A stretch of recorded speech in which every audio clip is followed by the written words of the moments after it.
A very beautiful morning to you, distinguished guests. On behalf of the management of the University of Medical Sciences, UNIMED, Ondo City, Ondo State, Nigeria, by God's great grace, Nigeria's first specialized medical and health sciences university, I want to warmly welcome you all to the fourth in the series of inaugural lectures of the university, and to be delivered by our very own Professor Wasiu Adebimpe, a professor of community medicine and public health.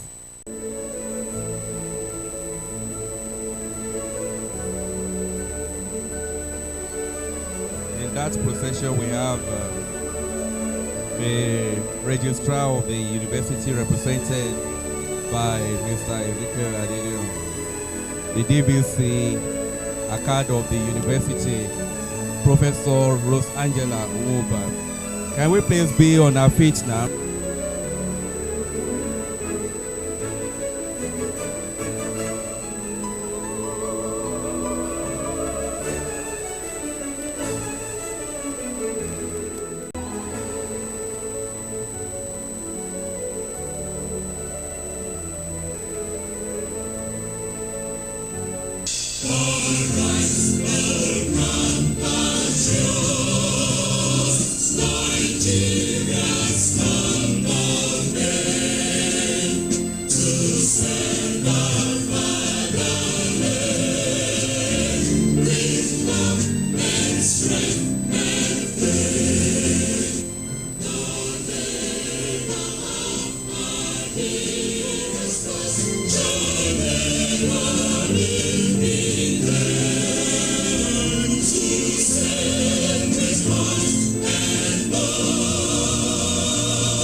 It is my pleasure to welcome you all to today's program, the fourth inaugural lecture of our university.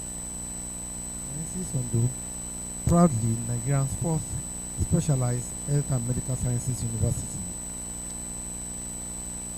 It is my pleasure to recognize particularly the inaugural lecturer today, Professor Wasiu Adebimpe. Professor Wasiu Adebimpe had his Bachelor of Medicine, Bachelor of Surgery degree from the University of Benin, and then proceeded to the University of from University of Lagos, excuse me, and the University of Benin, where he got his Masters of Public Health. Followed that up with a PhD degree from the University of Central Nicaragua. He is a fellow of the West African College of Physicians in the field of community health, and he is a professor of public health and community medicine at our university, and proudly the pioneer dean of our School of Public Health. He's also a consultant community physician at our University of Medical Sciences Teaching Hospital. He has over 100 publications. He's happily married with children. Today, Prof Adebimpe will be delivering the lecture titled Epidemiological Triad or Tetrad of Diseases. The community makes the difference. Prof Adebimpe. The Vice Chancellor, University of Medical Sciences, Ondo, the Deputy Vice Chancellor, Admin and Clinical Services, the Deputy Vice Chancellor, Academics, the Registrar, and other Principal Officers, the Deans of Faculties, all distinguished professors here present, the heads and acting head of departments and units, other members of Senate, family members and friends, seniors, colleagues, students, members of the print and electronic media present, ladies and gentlemen. I'm indeed very happy and humbled to stand before this distinguished audience and academic community to deliver this inaugural lecture. Though this is an academic duty, yet I consider this as an opportunity to pay a debt that I owe our great institution, UNIMED.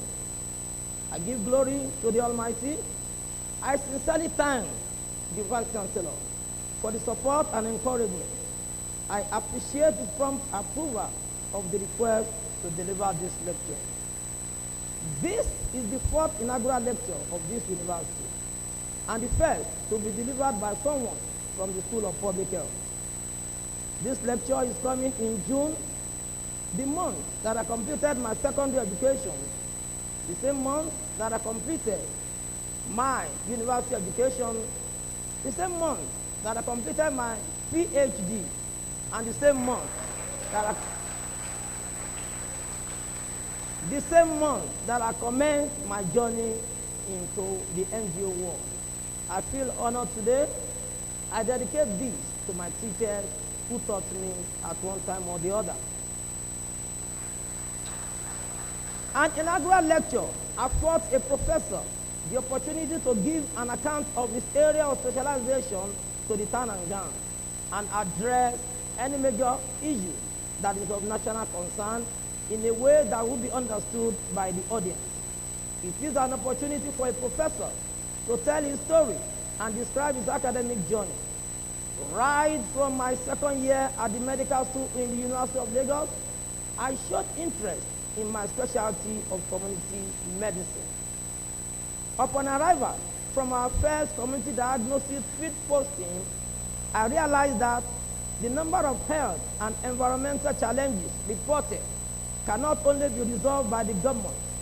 The community and other members must be willing to partner with the government. I did not know that I would add academics to my journey in this community-based clinical work. My being in academics is not a coincidence. It was divinely orchestrated. After my residency training program in community health, it has been from one USAID and Global Fund sponsored project to another in the NGO world. One characteristic of project data is that they are mostly utilization data or service data and are not available for research. Despite that, I was writing original articles from my own data bank.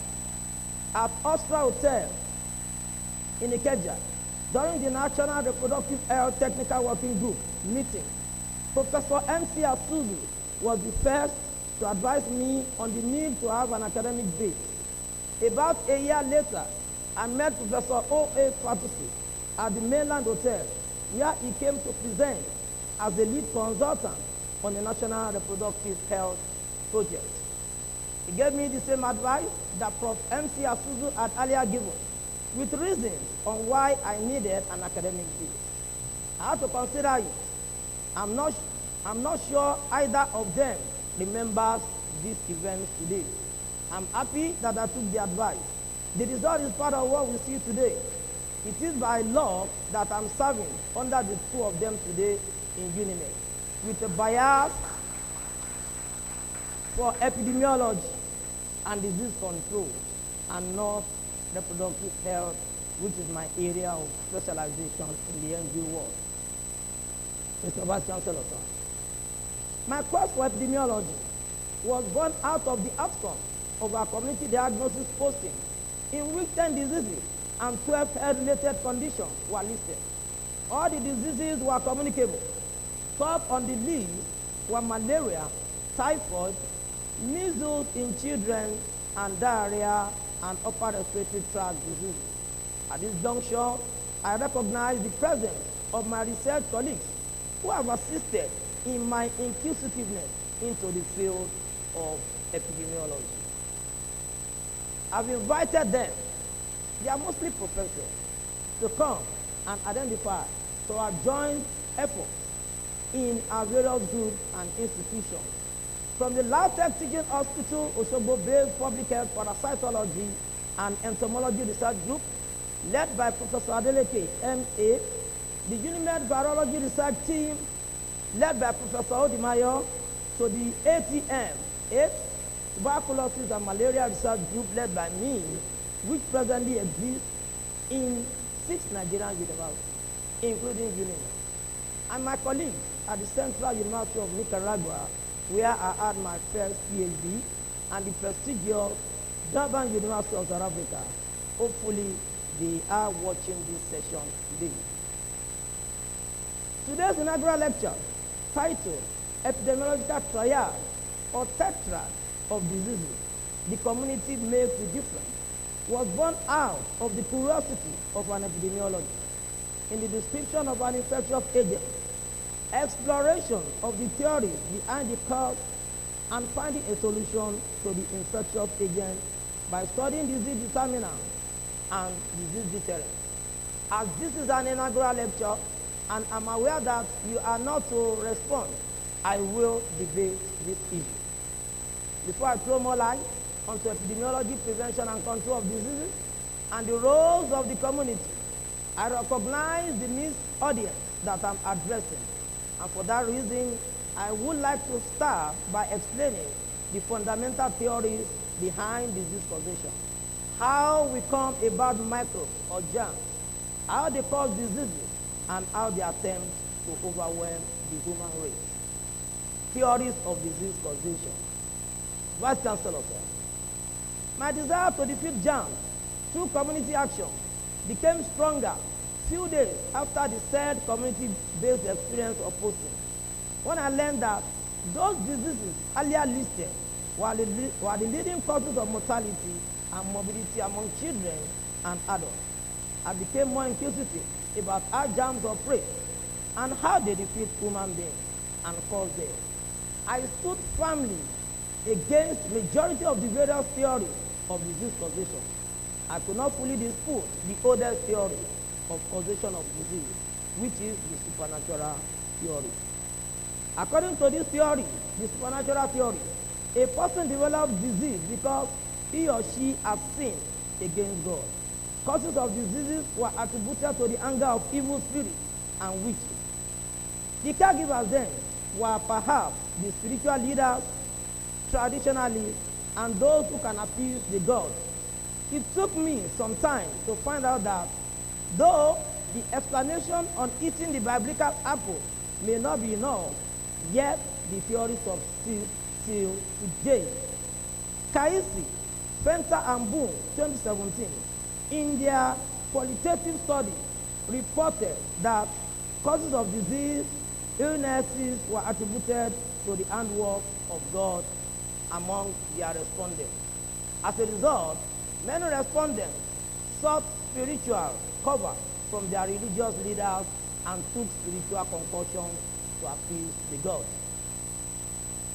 Nigeria was one of the West African countries gripped by the fear of the Ebola virus,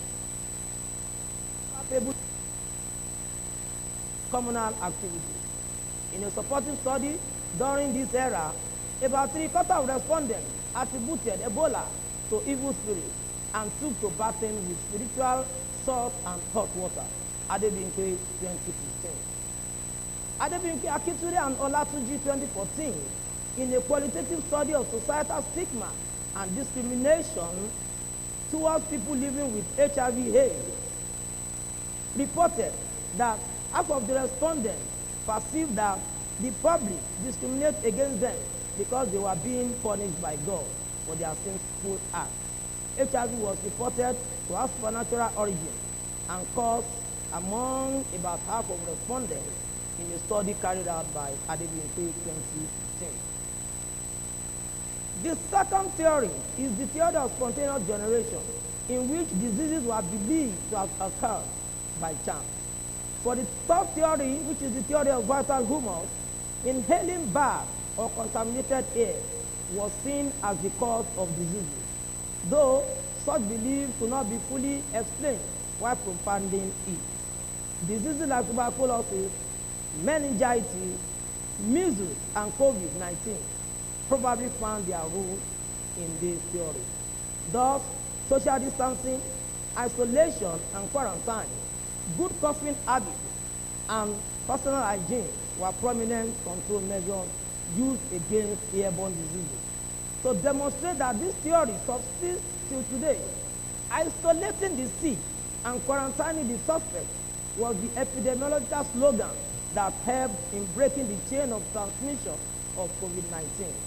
Unfortunately, many healthcare workers that should know these two public health measures lack adequate knowledge of them, as seen in the study carried out by Adebimpe and Ibirunbe 2019. The masonic theory, which is the fourth, was based on contact with invisible objects, mostly those flying in the air. The theory of contagion, which is the fifth, was based on contact with an infectious individual, and most sexually transmitted infections found their roots from this theory. As exemplified in the study conducted by Adebimpe 2022, the theory of contagion and the high fatality rate associated with COVID pandemic explain the refusal of healthcare workers to serve as frontline healthcare providers during the COVID-19 pandemic. In this study, about 36.1% of the workers were not willing to work as frontline healthcare providers in COVID-19 control, and about 81.5% of the respondents agreed to work once some conditions were met. A change in attitude by the community of these healthcare workers has the potential of increasing the low self-risk perception and effecting a change of mind towards not taking up frontline jobs. Mr. Vice Chancellor, sir, among the studies that I participated in, the following laboratory studies support the germ theory of diseases. 1. 7 microbial isolates of organisms were isolated from food, Adeleke et al. In 2012, in the study on health risks associated with consumption of carrots and apples sold in major markets in Osogbo metropolis. 2. 5 genera of bacteria Enterobacteriaceae were isolated from 240 community and hospital-acquired infections, with E. coli being more frequent than others, Azan et al. 2012. 3. 10.3% and 12.1% prevalence of Trichomonas vaginalis were reported with the Wentz mount direct microscopy and modified oxide culture media methods, respectively, in a survey of Trichomonas in Osogbo, also led by Azan in 2011.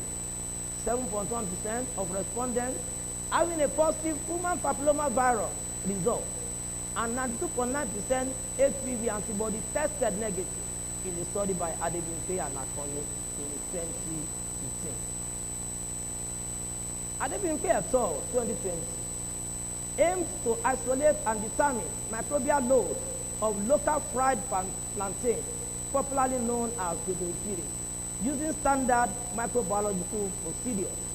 Analysis of the fried plantain revealed that 6 isolate microorganisms, including fungi, including Enterobacteriaceae and gram-positive bacteria, were found. The coliform has the highest count in most samples.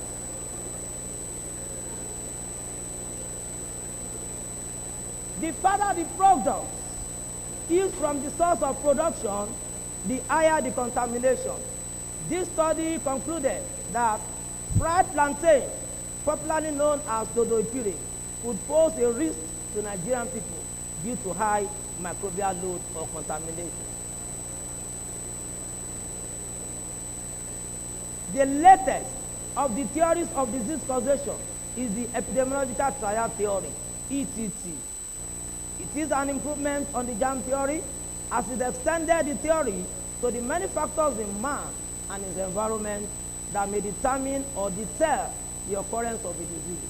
This theory forms the basis of today's inaugural lecture. The epidemiological trial theory. Mr. Vice Chancellor and distinguished audience. The ETT, which we can see in figure 1, recognizes the contributions of the germs or the agent in most cases, the agent or germs in most cases, the host and the environment. You can see that the agent could be biological agent, physical agent, chemical agent, nutritional, even toxin. For the environment, there is a physical component of man environment, the biological and the social, while the host can be a living or non-living. If it's a living thing, is either man or animal. Of course, if it's a non-living thing like soil, this is the epidemiological trial. While most agents are biological agents, could be physical, chemical, nutritional, or toxins, to mention but a few. Microbes are tiny living organisms that are found all over around us. They are too small to be seen by the naked eye. The common types are bacteria, viruses, and fungi. There are also microbes called protozoa.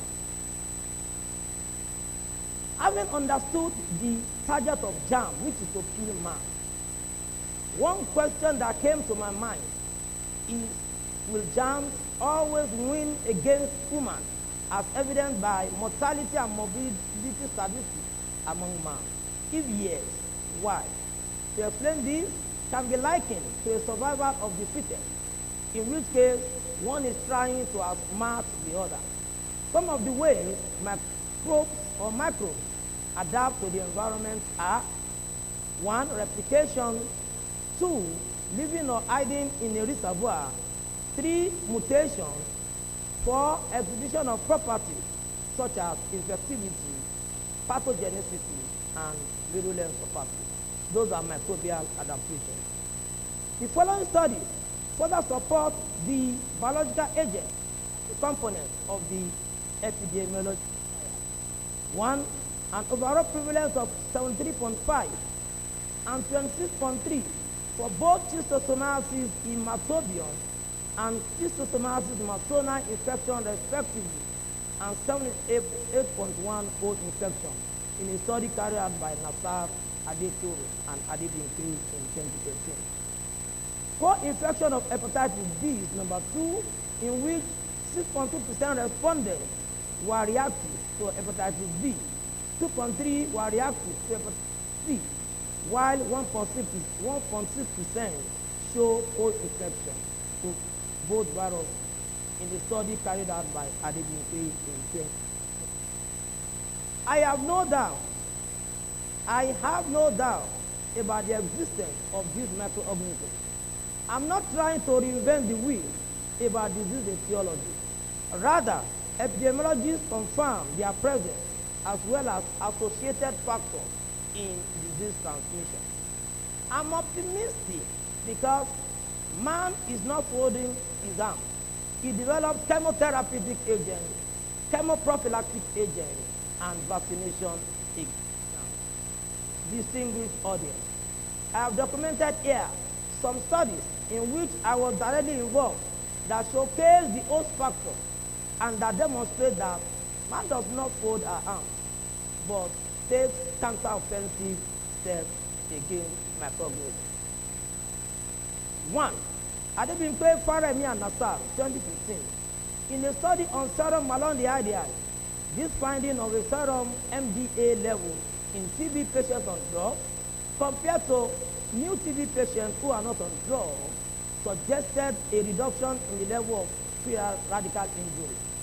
That shows the importance of treatment in prevention of diseases. Number 2, hyponatremia, hyperkalemia, and hypochloremia characterize some of the electrolyte imbalance among tuberculosis patients receiving treatment. Adebimpe et al. In 2015. That also shows the importance of treatment in the management of and prevention of diseases. The other two components of the triad that we saw earlier in figure 1 are the host and the environment. The host component of the acute triad may be a living thing, either man or animal. Diseases of man transmitted to man called zoonosis are common when the host involves an animal. The host may also be a non-living thing. An example is the soil that facilitates transmission of Clostridia tetani organisms. The host factors include the phenomenon of vulnerability or risk associated with a disease, perception, knowledge, and attitude to utilization of healthcare services, and the various socio-demographic factors that may determine the occurrence of a disease. The environment of man includes all the biotic and abiotic factors that act on an organism, on population or ecological community, and influence its survival and development. The environment of man may be physical, biological, or social, and this integrates entities such as water, sanitation, pollution, radiation, housing, and food hygiene. Man alters the natural structure of the environment and may have to pay for the consequences, some of which include proliferation of environmental diseases that are related to water pollution, land pollution, and air pollution. These entire unhealthy man's environment constitute hardship to the ecosystem and bring diseases back to man. Mr. Vice Chancellor, sir, the following studies, some of which I was involved, throw more light into how the concept of risk and vulnerability determine disease occurrence. 1. A study on cardiovascular risk assessment was carried out by Adebimpe and Omishore in 2016 among 245 community members. Chronic kidney disease was 2.5%. The development of obesity was 13.5%, and this was statistically significant, associated with occurrence of at least two of the 4 risk factors assessed. The risk factors are smoking, alcohol, sedentary lifestyle, and fatty food. Number 2, a study carried out by Adebimpe in 2019, working on hypertension, in which respondents with BMI greater than 25 had at least a 3 times greater likelihood of developing hypertension than those with BMI less than 25. And you can see P is equal to 0.001, which shows statistical significance. Number 3, a community-based study carried out with the objective of assessing the prevalence and risk factors for hepatitis B and C among sexually active female undergraduates. 251, 82% respondents were aware of hepatitis. 62.1% had a single risk. 77.2% had double risk, while 12.7% had multiple risk factors for hepatitis infection. Knowledge of risk factors was statistically significantly associated with the occurrence of risk factors, P less than 0.05.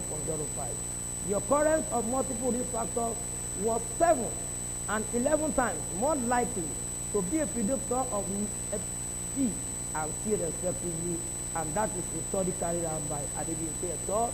In 2015. 4.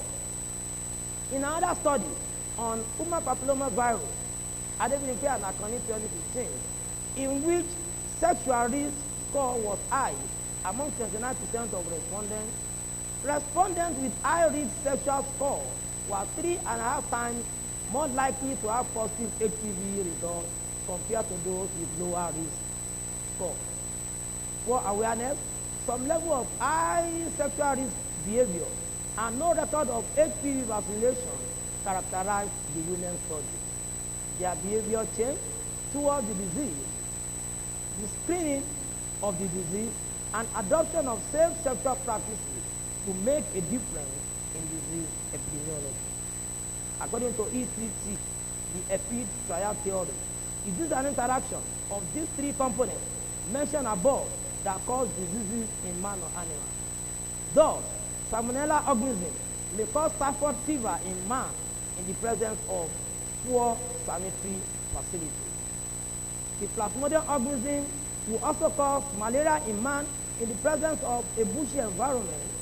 To break a tie, I believe there are factors that are external to deciding who wins the race between microorganisms and man.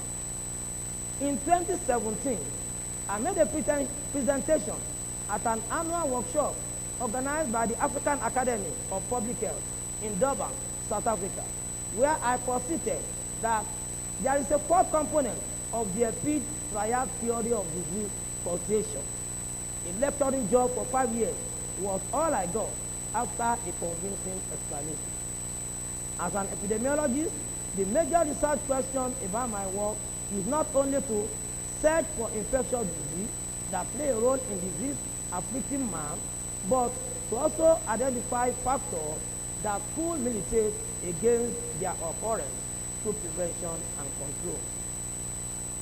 More importantly, I live to demonstrate that this fourth component, the community, which I believe is the deciding factor to assist in beating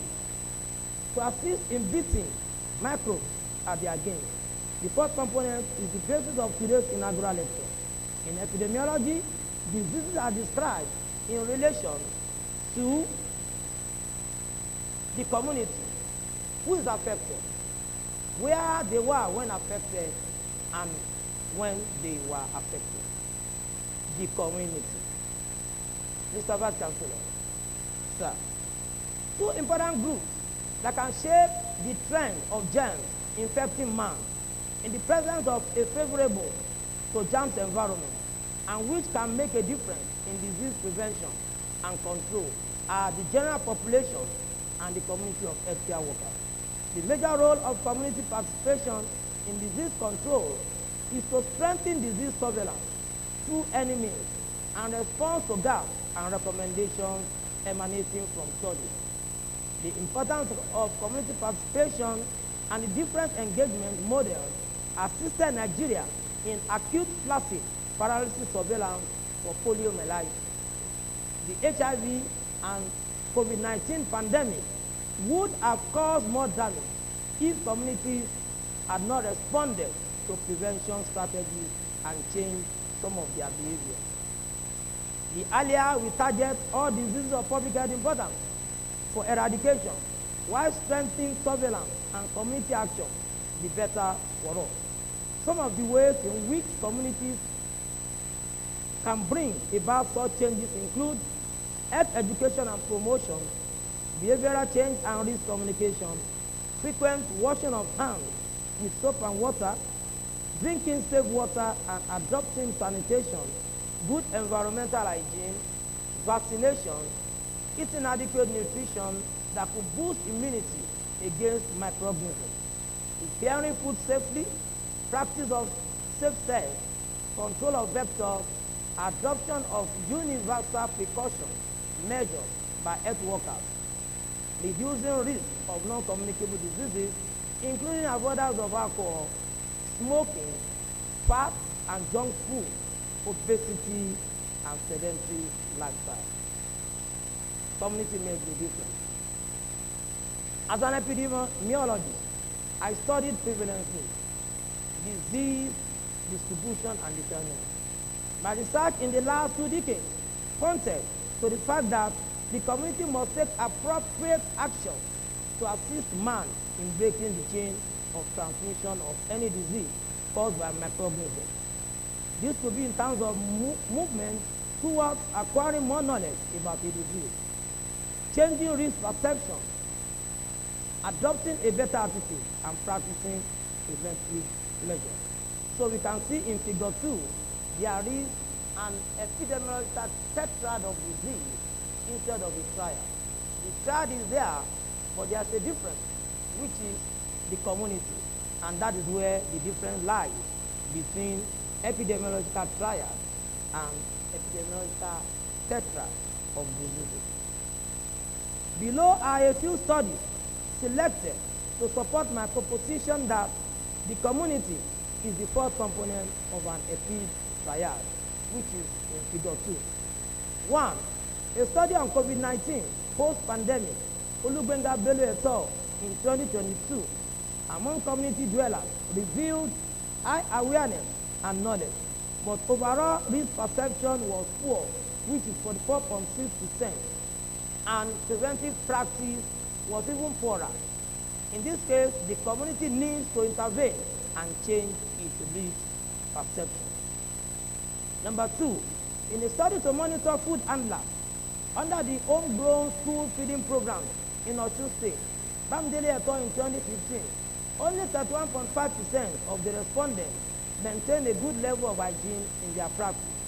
The study concluded that breaking the chain in the transmission of foodborne diseases could be achieved when the community of food handlers get adequate knowledge and practice a high level of food hygiene.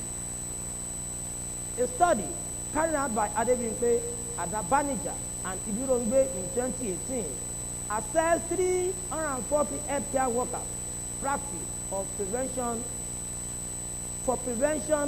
of infectious diseases, IPC. Despite high awareness, which is 88.7%, attitude was lower, 72%, and practice was much lower at 67%. This study concluded that disease control calls for improved awareness, training, and a consistent move towards behavioral change among this community of healthcare workers. Nigeria won the war against COVID-19. There are no more restrictions, even during international travel, once you are fully vaccinated. Public health achieved this success the way it achieved smallpox control in 1977 that eventually led to international certification in 1980. Many public health intervention strategies that work must be followed up with a good surveillance process. Disease surveillance and notification, DSN in Nigeria, has been largely public sector driven, and it is a proven public health measure in Nigeria and the world over. Gaps in DSM program are largely responsible for the failure to effectively monitor the trend in disease progression and coordinate control efforts that could have led to a break in the chain of transmission of many infectious diseases. The Okeibo community health model, genuine and professionally sound community medical or health services should be statutory, and so must start with the complete knowledge of the entire population concerned. To the best of my knowledge, as dictionary public health practitioner, no program in Nigeria has fully done this. The University of Ibadan commenced the Barapa program in the 70s. Medilag took its base to Pakoto. The Oji River model in Benin is another example of where some efforts have been made. It is pertinent to take healthcare to the people where they live. That is health for all. The function of the medical officer of health and statutory community nurse midwife cannot be overemphasized in health for all. In taking up as Nigeria's first specialized medical university, UNIMED, through our Department of Community Medicine, plans to practice all the components of their disciplinary public health and community medicine by going beyond the tertiary preventive and social medicine and its other community health oriented, which is not statutory services. Some of the methodologies we adopted in Okebo include stakeholders engagement, community participation, community mapping, the jury census, at-risk registers, community rounds were conducted, led by the nurses and backed up by community physicians, implementation towards HFA, and at the end of the day, we found out that community ownership of health program was very possible. The community rounds being led by the nurse in the community of Okebo and backed by community physicians in our department has led to improved service utilization and reduced mortality and morbidity through prevention compared to baseline data before we started the program. The community has supplied basic equipment to the health facilities and are volunteers. Ward 7, the ward selected, the register of birth, death, marriages, and divorce have been established, and the community is being educated on the importance of reporting all of such events. The community can do more and want to do more by way of health program in Okebo. The possibility of community ownership of health programs and services was demonstrated. Through this effort, statutory, maximally community-owned, both horizontally and vertically integrated through community primary health care and Health for All demonstration program is rapidly brought to its full implementation, documented and shown around for those who wish to implement. Recently, we had invitation from the Ministry of Health in Edo State to come and put what we did in Okebo, the same thing, and replicate it over there in 2 local governments in the city of Benin. My contribution and the dilemma of an epidemiologist. My wish has always been to be a professor of epidemiology. The fact that EPI is the basic science of public health and community medicine sharpened my interest. I was head up in population, family, and reproductive health for some years, and later tilted towards demography. I got liberated when I realized that the solution to many diseases, I'm talking about neglected tropical diseases, even zoonosis, even emerging and reimagined diseases, was yet to receive the necessary attention.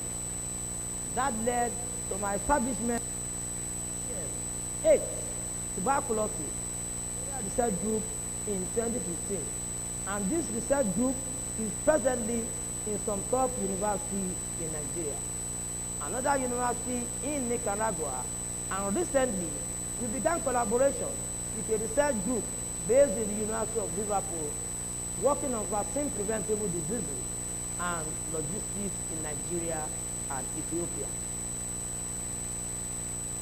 72% of my over 100 publications are in the field of epidemiology. Among all my books or chapters in books, 5 of them are in epidemiology. The only one that is not directly related, but which has a connection with aging, is the one whose supplementary copy you are holding today. Apart from the evaluation studies among communities in which some are exposed to a factor, for example, training, and the others are not. I'm talking about Adebimpe 2016 on malaria, Adebimpe and Adebimpe in 2015 on HIV. The following EPID studies are catchy to me and received a significant proportion of my citation score. 1. A validity study that used proteinuria and urine color intensity as proxy in the diagnosis of schistosomiasis in resource-limited communities in FCT. We recommended its validity. Adebimpe, Tamono, and Oloremi in 2018. Number 2, community trial on the use of an innovative design vaccine cold chain coolers in improving immunization coverage in southwestern Nigeria, Adebimpe 2022. Number 3, a study of larval habitat of mosquito fauna in Osogbo Metropolis, southwestern Nigeria, Adeleke et al. In 2013. A study that used sputum grading and conversion rates and treatment outcomes among tuberculosis cases managed in a teaching hospital in southwestern Nigeria, proxy for microscopy, Azan et al. In 2017. We also recommended the validity. And the fifth and the last one is the use of microhematuria alone, a study that used microhematuria alone, in which case 52% sensitivity were reported and 91.6 specificity. Whilst considering stool microscopy as another method that recommended 73.6 sensitivity and 66.6 specificity in a study done by Nasar, Adeto, and Adebimpe 2013. A very good study, but we recommended caution to its use. Chapter of the book in the elderly deals with diseases of geriatrics, how they come about, diseases, how common the diseases are, and how they can be controlled and prevented. This audience and in this Nigeria, and indeed Nigerians, will find this book resourceful. The population pyramid of Nigeria, with a broad base and tapering apex, suggests that a significant proportion of Nigerians die early. The book recommends solutions that will aid individuals and communities having healthy and graceful aging. The earlier we know some of the reasons for aging and all that happens to us as we age, the better for us to take action to grow old gracefully. This includes getting familiar with challenges facing aging, population, majority of which are documented in the book, avoiding risk factors to diseases of aging, promote healthy living through medical checkup, and living life to the fullest, devoid of worries, among others. Thus, the book, Live Healthy, Age Gracefully, was written primarily to share with you evidence-based, simple and practical ways to decelerate and slow down the aging process. A few positions I've held in the NGO world, in Lautech, in Uniosun, and now Unimed, might have contributed in one way or the other to my epidemiological and public health career. They include clinical service officer at Family Health International 360, head of department and dean in Uniosun and Unimed, acquisition of a second PhD last week in epidemiology and biostatistics, among others.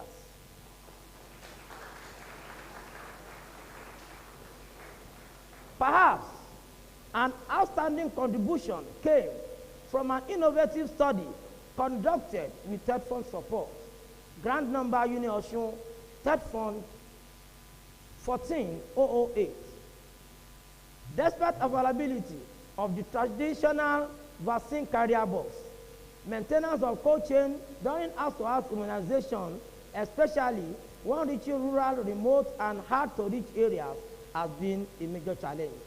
Adebimpe et al. 2017 used the fund to assess the efficacy of 120 innovatively designed vaccine cold chain vacuum coolers in maintaining cold chain systems during house-to-house immunization campaign in southwestern Nigeria through a community trial.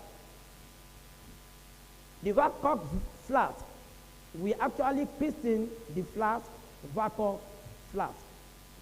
It's a modification and improvement on the traditional vaccine carrier box. With a baseline at 20, the cumulative or average heat loss stood at 5.5 degrees C for vaccine carrier box and 3.8 for the vacuum flask. The vaccine carrier box has an efficacy of 27.3%, while the vacuum coolers had efficacy of 31.1% in preventing heat loss from the container. It was concluded that vacuum flask gave a slightly better result compared to the vaccine carrier box. There is no statistically significant difference in the ability of both containers to prevent heat loss. P is equal to 0.2690, thus prompting me to plan for further modification of the vacuum coolers in the nearest future. The School of Public Health at UNIMED has grown considerably under my watch. I was blessed with hard-working heads of department, center leaders, and director of an institute who are assisting me in taking SPH to greater heights. The school has conducted 2 public health grand rounds in the past. Our academic programs listed include 2 undergraduate courses, 1 in community health and the other in environmental health sciences, and 10 postgraduate courses. Under my watch, we have 79 master students, 7 in MPhil PhD program, and 12 in the PhD program. My department of epidemiology and biostat has 4 units: epidemiology and disease control, which is my unit; biostatistics; public health parasitology is next, and the last one is tropical health and disease surveillance unit. Mr. Vice Chancellor, in conclusion, the epidemiological triangle of disease causation recognizes the importance of the agent, host, and the environment. As diseases break out among the host, its survival is determined by how favorable the environment is. Though the efforts of other stakeholders and their impacts are recognized, the local host community has a lot to do in disease control and prevention. If the primary community does nothing, and without creating awareness and filling recognized gaps, then microbes will adapt and change their status from infectivity to pathogenesis and virulence.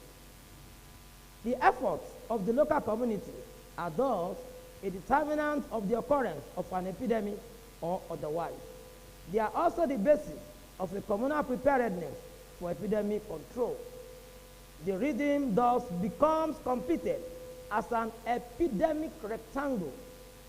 It is therefore obvious that the community action matters, whether it is epidemic triangle or epidemic rectangle, if we are to link diseases to prevention.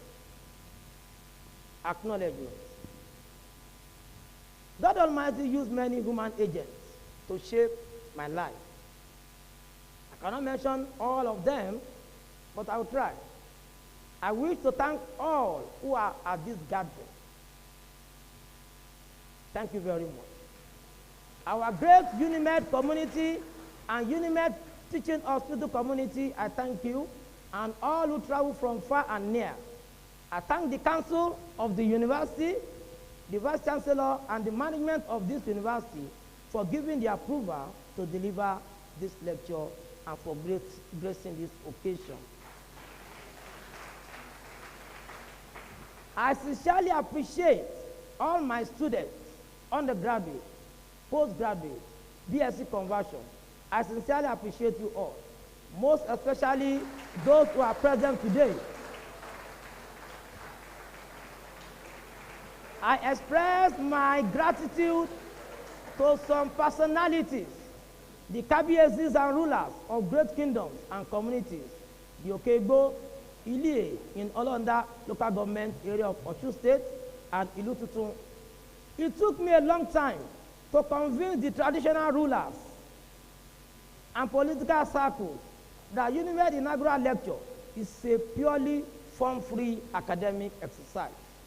I say thank you for sparing time out of your busy schedule to be here. In a special way, I thank all the staff members of Osun State University here present. I can see Professor Adeleke et al. Lautech University, Lautech Teaching Hospital, I can see Professor Azan et al. Federal University of Health Sciences, Ilarangun, I can see Professor Otumayo et al. Adeleke University, Ede, and Fountain University, Oshogbo. I can see my head of department and Mr. Adegbore et al. Thank you very much. I appreciate my seniors, most especially the professors in UNIMED and outside UNIMED. I thank all the deans in UNIMED, the heads of departments and heads of units, and the non-teaching staff members of UNIMED. I thank the members of some of my constituencies. Nigeria Institute of Management, they are here. Rotary International is here. And all boys of my secondary and undergraduate schools, they are also here. I sincerely appreciate members of Islamic organizations present, especially the Companion, the Criterion, and NASFA. I appreciate my community members in Oshogbo, Ondo, and Ibadan. My sincere gratitude goes to my extended family members, starting from the dynasty of Adebimpe family, Alhaji Sulaiman Adebimpe, and my siblings, Fatah Olakunle, Tafik Ademola, Ramat Afolake, and Tawa Kalitu Afolashade. I appreciate my children, Tolu Animi Akim, Temi Loluwa Miriam, Toluwani Temi Aisha, Temi Tokpe Rofia, and the young Olatunde Ridwan. Thank you very much. And my in-laws for always being there.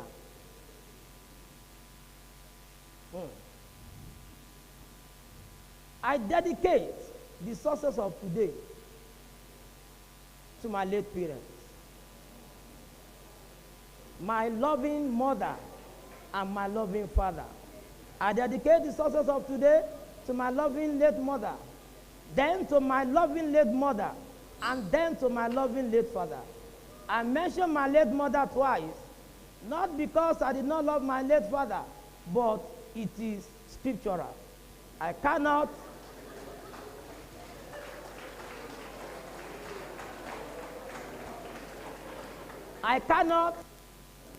but thank that only woman I know and whom I've always known, the only woman who has been my all, who has been with me as a mother and a father, and who has been my strength, Alaja Mujidat Adebukola Oroyinyi Adebimpe, my lovely wife and husband.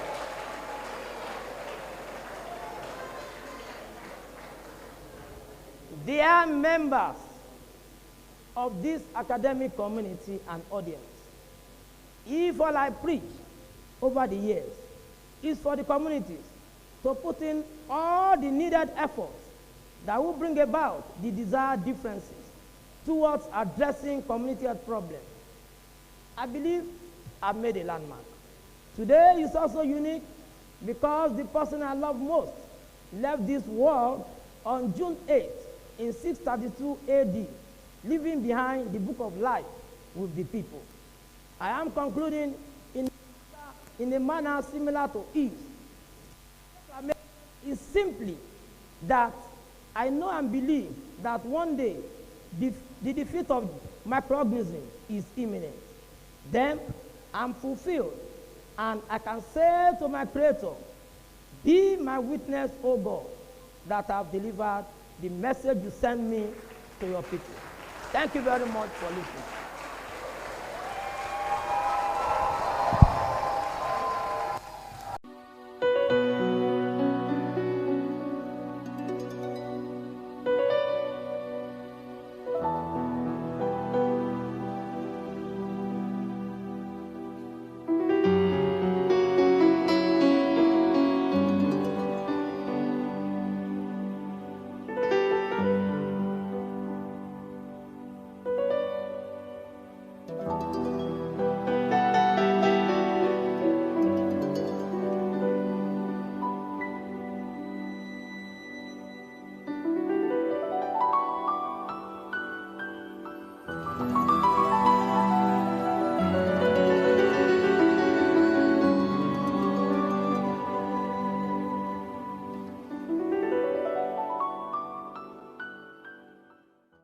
My take is that this is an inaugural lecture that touches on the fundamentals about how we can improve in Nigeria, particularly when we are talking about infectious diseases.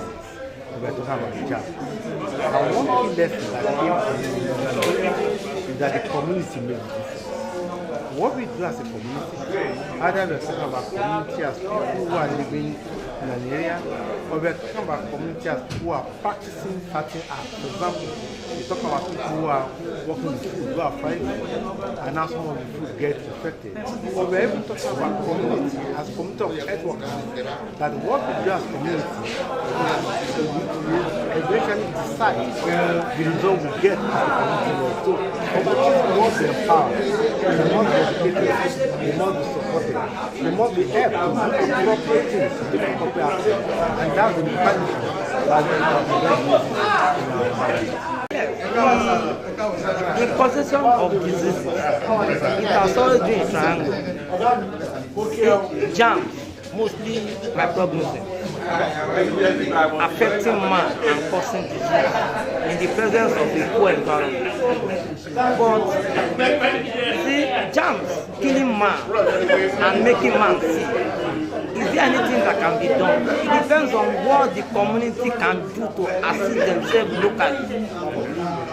So we are considering that instead of a triad, there should be a tetrad, in which case all the three components of the triad will be there, but there will be a fourth component, which is the community. So whatever the community can do locally will erase whatever germs cause in the triangle.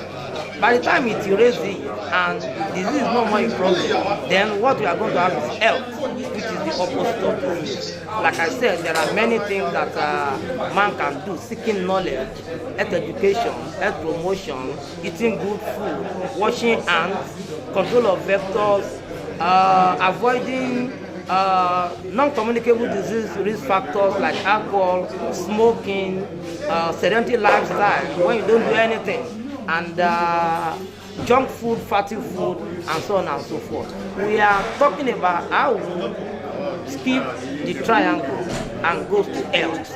And the difference between health and the triangle of disease is the community. That is the linking gap. Yes, ẹ ṣe gan. Nǹkan tá à ń sọ ni wípé kòkòrò ó jẹ́ ohun búburú tó máa ń fa àìsàn ní ara èèyàn, tó máa ń pààyàn, tó máa ń ṣe oríṣiríṣi. A máa ń sọ wípé igun mẹ́ta ló ní kí kòkòrò tó lè pààyàn. So nǹkan tá à ń sọ nìsín ni pé igun mẹ́rin gan ló mátà. Igun mẹ́rin tá à ń sọ ni wípé bó la ṣe lè borí kòkòrò. So nǹkan tí àwa bá lè ṣe láti ran ara wa lọ́wọ́ àwa community tá bá lè ṣe òun ló mátà. So tí a bá fòdọ́wọ́ wa tí a ṣe kankan, then àwọn kòkòrò tá à ń sọ wọ́n máa pa á lọ. So nǹkan tí community lè ṣe locally, nǹkan tá a lè ṣe láti ran ara wa lọ́wọ́, òun gan ló ṣe pàtàkì jù, so that microbe wọn ni máa pa wá lọ. Mo sì rí i pé mo dárúkọ àwọn díẹ̀ nínú àwọn nǹkan yẹn: ká máa jẹ dáadáa, ká máa fọwọ́ wa, health promotion and so that at the end of the day, a fẹ́ kí kòkòrò kó máa pa wá anyhow. Ká ṣe nǹkan, ká má gbowó wa lé ọwọ́ àti community. Àwọn nǹkan tá a dẹ̀ lè ṣe yẹn, òun náà ni mo sọ. So health gan níbi tá a ń lọ. Rectangle tí mo sọ yẹn ni health, triangle ni disease. So láàrin triangle àti rectangle, láàrin disease àti health, community ló wà ń bẹ̀. Nǹkan tá a lè ṣe fúnra locally, òun nìkan tó wà ń bẹ̀. Nǹkan tá a ń sọ lé nìyẹn.